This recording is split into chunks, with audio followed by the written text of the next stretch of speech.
주여 언제 오십니까? 라는 제목으로 하나님 말씀 증거하겠습니다. 기다림은 어떤 상황이나 때가 오기를 바라면서 시간을 보내는 행위입니다. 기다림이 있는 사람은요, 단순히 멈춰 있지 않고 정확한 목표를 갖고 있고요, 그리고 인내심을 가지고 있습니다. 자신을 가꾸어 나가면서 얼마나 시간이 걸리든지 자기 성찰의 기회로 삼는다는 것이죠. 우리 구함교회 예배 나오신 여러분은 무엇을 지금 기다리고 계십니까? 때로 어떤 분들은요, 다가올 명절에 타향에서 고향을 찾아올 자녀들을 기다리는 분들도 계십니다. 대학 입시나 직장에 원서를 넣고 자녀들은 입학이나 취업의 문자를 간절히 기다릴 수도 있습니다. 이렇듯 누구나 자신이 바라고 꿈꾸고 기대하는 일들이 한두 가지씩은 다 있습니다. 그 기다림의 시간들을 우리가 하나님의 말씀 앞에서 또 기도하며 인내하는 우리 구함의 가족들 되시기를 바라겠습니다. 자, 구약의 시대에는 무엇을 기다렸을까? 경건한 유대인들, 그리고 고통받는 이스라엘 백성들, 그리고 주님을 간절히 찾는 사람들이 바로 있었습니다. 그들이 기다렸던 것이 무엇일까요? 나라를 빼앗겼습니다. 앞으로 취직할 방법도 없고 앞으로 자유함도 없는 이 막막한 세상에서 구약의 사람들이 기다렸던 것은 메시아죠. 메시아는 무슨 뜻이냐면 구원자라는 뜻이에요. 자, 이 메시아라는 뜻이 신약에 오면 고스란히 그리스도, 우리를 죄에서 구원하실 그리스도가 되는 것이죠. 신약에서도 마찬가지입니다. 누가 기다렸을까요? 어떻게 기다렸을까요? 많은 사람들이 기다렸지만 대표적으로 오순절 다락방에서 성령을 기다렸던 사람들이 있습니다. 그리고 오늘 함께 읽었던 시므온, 그리고 뒤에 나오는 안나라고 하는 사람이요, 바로 이 그리스도 메시아를 기다렸던 사람들입니다. 저는 오늘 주님이 다시 오심을 기다리는 이 대림절 기간 가운데 성탄의 의미를 되새기는 시간을 갖고자 합니다. 자, 오늘 본문 읽었던 중에 한 사람의 인물이 나오고 있습니다. 그 사람의 이름이 무엇일까요? 시므온입니다. 자, 그럼 이 시므온은 어떤 사람일까요? 오늘 2장 25절부터 27절까지 보면 이 시므온에 대해서 기록하고 있습니다. 25절 보니까요, 그는 의롭고 경건하며 이스라엘의 구원을 기다린 사람이었습니다. 자, 두 번째, 성령의 감동으로 성전에 가도록 인도함을 받은 사람입니다. 자, 그리고 세 번째로는 그 성전에 올랐던 많은 사람들이 있었을 것입니다. 좋기 수백 명의 아이가 할례를 받고 그 성전에 첫 올라오는 그 순간에 많은 인파들 속에서 여기다가 나는 메시아다라고 써있지도 않는데 어떻게 그 시므온이 아기 예수님을 알아봤을까요? 자, 그것도 마찬가지로 성령이 메시아임을 알게 해줬다는 거죠. 오늘 이 시므온이 어떤 사람인지 짧지만 오늘 25절부터 27절까지를 통해서 알 수 있는 것은 그는 거룩하고 의롭고 성령의 인도하심을 받은 사람이었다라는 것을 우리는 정리해서 볼 수가 있습니다. 이 시므온이라고 하는 이름의 뜻이 무엇이냐면요, 하나님이 들으셨다라고 하는 의미를 갖고 있습니다. 자, 여기서 들으셨다. 무엇을 들으셨을까? 저는 포괄적으로는 기도를 들으셨다고 생각합니다. 더 나아가서는 삶을 하나님이 받으셨다라고 생각합니다. 여러분, 우리의 기도를 들으시는 하나님은 우리를 받으신 줄 믿습니다. 시므온이 그렇게 살았거든요. 하나님께 내 삶을, 날마다의 기도를, 나의 삶의 경건을, 예배를 드렸더니 하나님이 내 삶 전부를 받으셨고 들으셨다라는 거죠. 여러분, 내 일부만 하나님께 드리는 것보다는 내 전부를 하나님께 드릴 때 그때야 비로소 하나님은 내 인생 전체를 사용하시고요. 책임져 주신다는 거예요. 이 시므온은 한마디로 말하면 기다림의 사람이었다라고 말씀드릴 수가 있습니다. 자, 이 시므온은요, 사실 당시에 유대인들에게는 흔한 이름 중에 한 사람이었습니다. 그는 오늘 말씀에 보면 유대인 가운데 나이가 많았고 경건했으며 명망이 높았던 사람이고 무엇보다 그리스도를 주로 기다렸던 사람입니다. 자, 오늘 이 시므온을 좀 같이 관찰하고 시므온을 본받아야 되는데 25절에서 우리 함께 좀 관찰해 봤으면 좋겠습니다. 25절. 그는 의롭다라고 표현이 나왔습니다. 이 의롭다라고 하는 것은 디카이오스라고 하는 뜻인데요. 이것은 단순히 그 사람이 착하다, 선하다, 괜찮은 사람이다 이런 뜻이 아닙니다.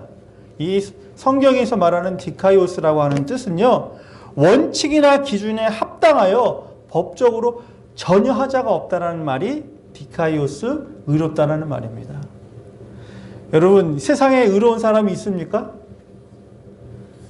요즘 계속 우리가 청문회라든가 특별검사 제도로 인해서 뉴스를 보면 늘 그런 것들에 이제만 정말 지쳐가는 그런 때를 살아가고 있습니다. 자, 아무리 깨끗하고 정직한 사람이나 회사도요, 검사 앞에 가면, 판사 앞에 가면 그런 말 있죠? 털면, 털어서 먼지 나오지 않는 사람이 없다. 우리가 봤을 때는, 인간의 눈으로 봤을 때는 괜찮은 사람이 많아요. 그쵸? 저 사람 참 좋다. 저분은 법 없이도 살 것 같다. 이런 분들 계시지 않아요? 근데요, 그런 검사 앞에 가서 검찰 조사를 며칠간 받아보면 어떤지 아십니까? 그 사람이 태어난 그 시점부터 지금까지 모든 그 사람의 행적이 하나도 빠짐없이 책으로 다 조사가 끝난 상태에서 그 검사는 그 죄인을 만나게 된다는 거예요. 거짓말 할 수 있어 없어요? 이미 검사는요, 그 사람을 그 자리 앞에까지 데려오기 전에 그 사람의 모든 잘잘못을 이미 다 조사가 끝난 상태예요. 그러니까 거짓말 할 수가 없는 거예요. 그러면 인간인 그 검사 앞에서도 우리가 죄를 부인할 수가 없다고 하는데 하물며 온 우주를 만드신 하나님 앞에 우리가 죄가 없다라고 말한다는 것은 어려운 거죠. 그런데 오늘 시므온이 어떤 사람이었냐면 원칙이나 기준에 합당하여 법적으로 하자가 없는 사람이에요. 이걸 가리켜서 의로운 사람이라는 거예요. 자, 그럼 다시 묻겠습니다. 저와 여러분이 의로운 사람인가요? 믿음으로 의로운 사람이 됐어요. 맞습니다. 시므온이나 저나 어떻게 보면 같은 사람이에요. 야고보서의 말씀처럼 엘리야도 우리와 성정이 같은 사람이로되, 이게 무슨 말이냐면 엘리야도 연약한 사람이요, 시므온도 연약한 사람이요, 저와 여러분도 하나님 앞에서 죄가 많고 허물이 있는 사람이에요. 그런데 왜 의롭다고 하는 거냐면 하나님을 믿음에 그것을 의로 여겼다는 거예요. 할렐루야.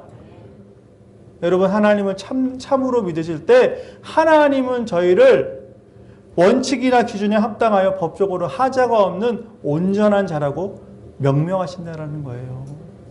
하나님, 저는 죄가 많습니다. 허물이 많습니다. 들춰내면 먼지 날 것이 너무나 많아요. 그런데 하나님을 진심으로 믿습니다. 그럴 때 하나님이요, 예수님의 보혈로 우리를 덮어주신다는 거예요. 너는 의로운 사람이야. 너는 나의 자녀야. 이렇게 선포하신다는 거죠. 여러분, 시므온이 의롭게 살았다라는 것은 다른 것이 아닙니다. 하나님의 말씀의 기준에 합당한 삶을 살았다라는 것을 우리가 알 수 있죠. 자, 두 번째, 의롭다라는 것이 한 가지였습니다. 두 번째는 뭐냐면 경건하였다라는 거예요. 자, 시므온은 어떤 사람이었다고요? 경건한 사람이었다는 거예요. 자, 이 경건하다라고 하는 이 헬라어 원문은요, 율라베스라고 하는 단어인데 다른 곳에서 한 군데도 나오지 않고 유독 누가복음에만 사용되는 단어가 이 경건하여라고 하는 단어입니다. 자, 이 말의 뜻은 무엇이냐면 잘 붙잡다, 신중하게 취하다라고 하는 뜻입니다. 무슨 말이냐면 하나님의 말씀을 대할 때 허투루 대하지 않는다는 거예요. 하나님의 말씀을 들을 때, 기도할 때, 신앙생활할 때 신중하고 세밀하게 주의를 기울여서 행동한다는 것이 바로 율라베스, 경건하다는 거예요. 우리가 하나님의 말씀을 많이 알아서 천국 가는 게 아니에요. 물론 많이 알면 얼마나 좋겠어요. 그렇죠? 성경을 많이 알고 성경에 대한 지식이 많고 또 공부를 많이 하면 얼마나 좋겠습니까? 그런데 그것을 경건하다고 하는 것이 아니라 우리가 작은 지식이 있더라도 그것을 가지고 붙들고 믿음을 가지고 기도하고 그것대로 살려고 몸부림치는 사람, 그 사람을 가리켜서 성경에서는 경건하다고 하는 거예요. 자, 시므온은요, 고대 선지자들을 통해서 하나님께서 이스라엘에게 약속하신 것을 여전히 기다리고 있던 사람입니다. 자, 지금을 기준으로 이사야 때는 무려 740년 전의 일입니다. 자, 이 740년 전에 어떤 예고를 했냐면 이사야는 이렇게 말하고 있죠. 이사야서 64장 2절 말씀에 이는 한 아기가 우리에게 낳고 한 아들을 우리에게 주신 바 되었는데 그 어깨에는 정사를 메었고 그 이름은 기묘자라 모사라 전능하신 하나님이라 영존하신 아버지라 평강의 왕이라 할 것이라고 예언했습니다. 자, 예수님이 태어나지도 않았어요. 그렇죠? 740년이면 우리가 뭐 감히 상상할 수도 없는 시간이죠. 자, 또한 이사야 7장 14절입니다. 우리 함께 읽겠습니다. 시작. 주께서 친히 징조를 너에게 주실 것이라. 보라, 처녀가 잉태하여 아들을 낳을 것이요 그의 이름을 임마누엘이라 하리라. 자, 그녀가 어떻게 했어요? 남편과 결혼한 상태에서 아이를 낳은 게 아니라 성령으로 처녀가 아이를 낳았잖아요. 선지자 이사야를 통해서 예언하신 거예요. 자, 마지막 세 번째로요. 미가서 5장 2절 말씀을 함께 읽겠습니다. 시작.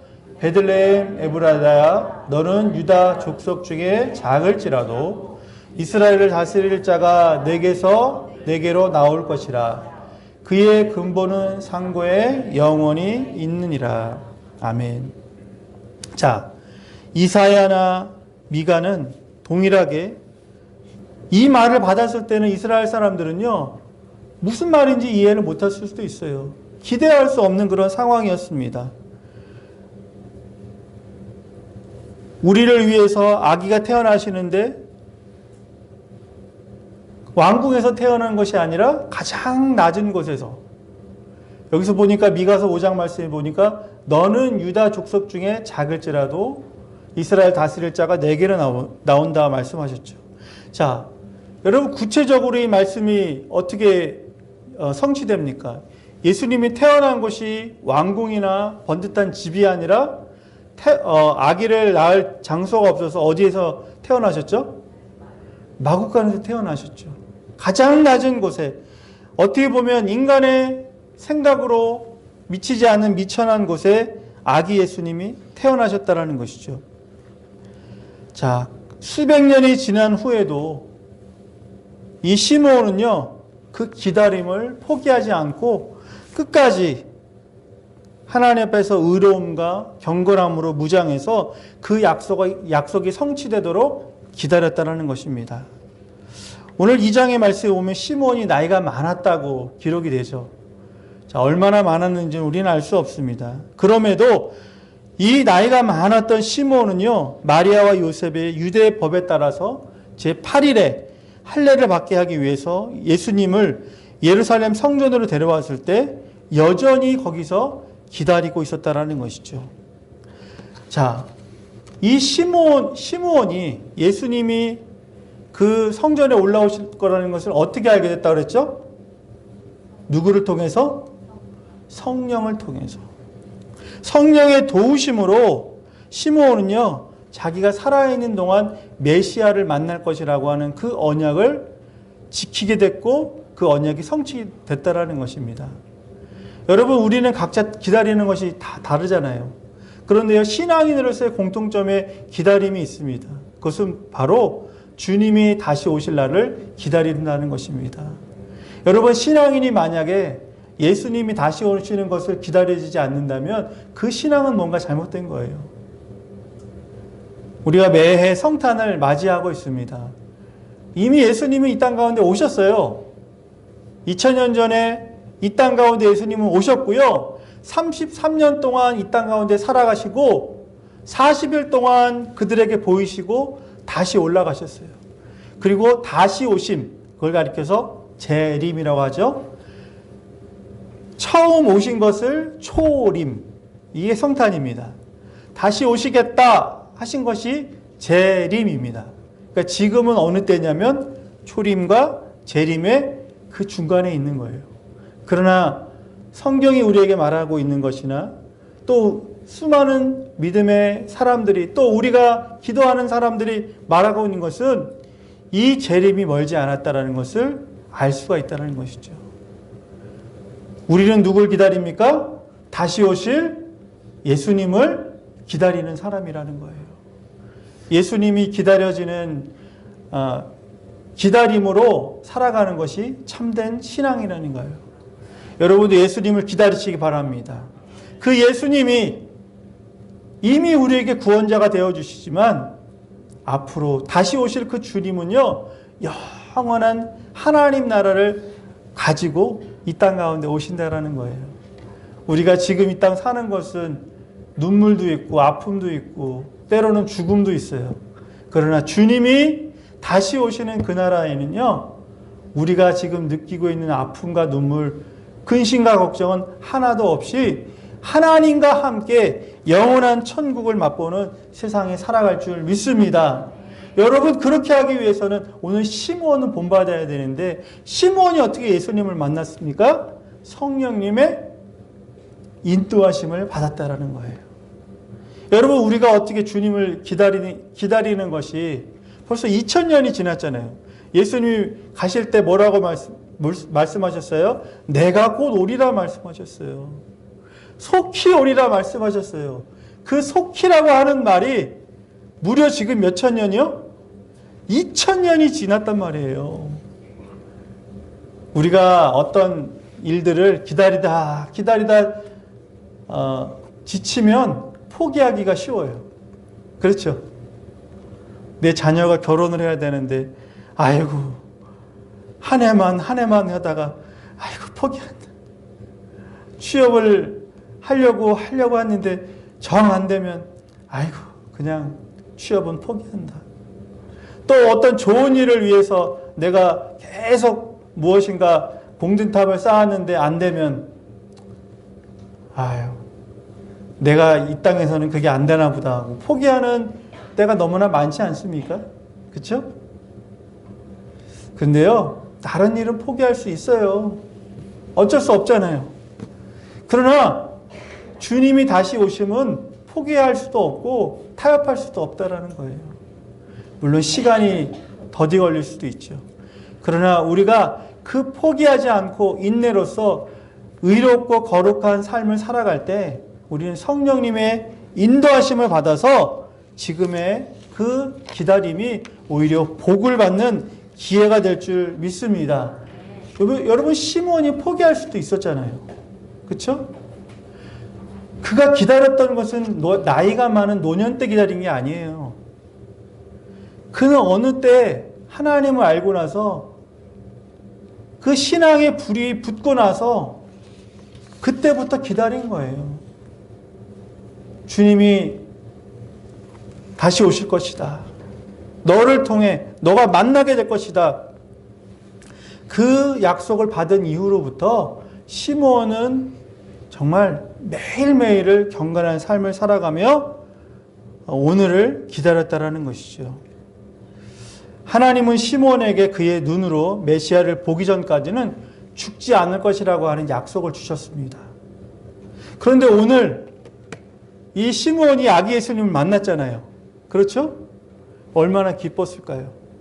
내가 기다렸던 일이, 기다렸던 사람이 내 눈앞에 딱 나타나면 여러분 어떻습니까? 너무 기쁜 일, 너무 좋은 일, 꿈에도 그리던 그 일이 내 눈앞에 나타나면은 막 볼을 꼬집으면서 이게 꿈인가 생신가 할 거예요.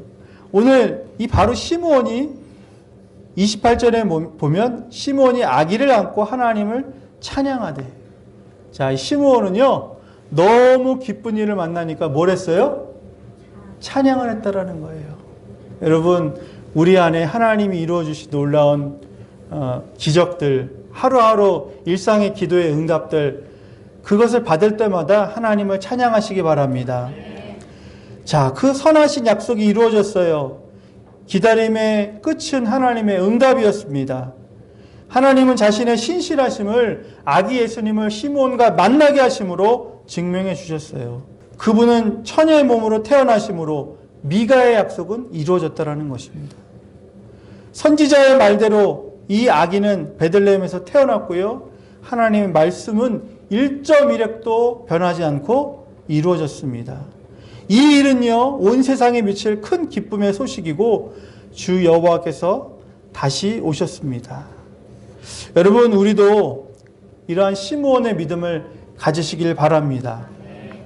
나의 기대와 소망이 때로는 더디 이루어지기 때문에 포기하고 싶을 때도 많을 거예요. 여러분, 그러나 그 기다림이 하나님이 나에게 원하시는 기다림이라면 포기하지 마시기 바랍니다. 오늘 시므온이 의롭고 경건한 삶으로 성령님의 인도하심을 받으면서 살아갈 때 성령님이 도와주셨던 것처럼 우리의 삶도 하나님 안에서 나에게 궁극적인 기대가 무엇인가, 하나님 나에게 무엇을 원하시는가 늘 기도함으로써 살아갈 때, 오늘 시므온은요 이런 약속을 받았잖아요.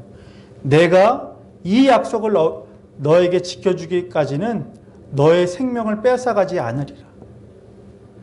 여러분, 저도 이런 꿈을, 이런 기대를 갖고 있습니다. 너 서창범 목사를 통해서 하나님이 원하는 너에게 원하는 그 기대와 꿈이 이루어지기 전까지는 내 목숨을 데려가지 않으랴. 여러분, 그게 얼마나 큰 위로입니까? 여러분, 하나님이 저와 여러분에게 큰 기대를 갖고 계십니다. 그 꿈과 기대가 이루어지기 전까지는 하나님이 우리 모두의 건강과 생명을 보존해 주시리라 믿습니다. 주님이 다시 오실 이 재림, 그리고 다시 오신 그 재림의 때를 기다리면서 성탄의 의미를 되새기는 이 귀한 대강절 시간이 되었으면 좋겠습니다.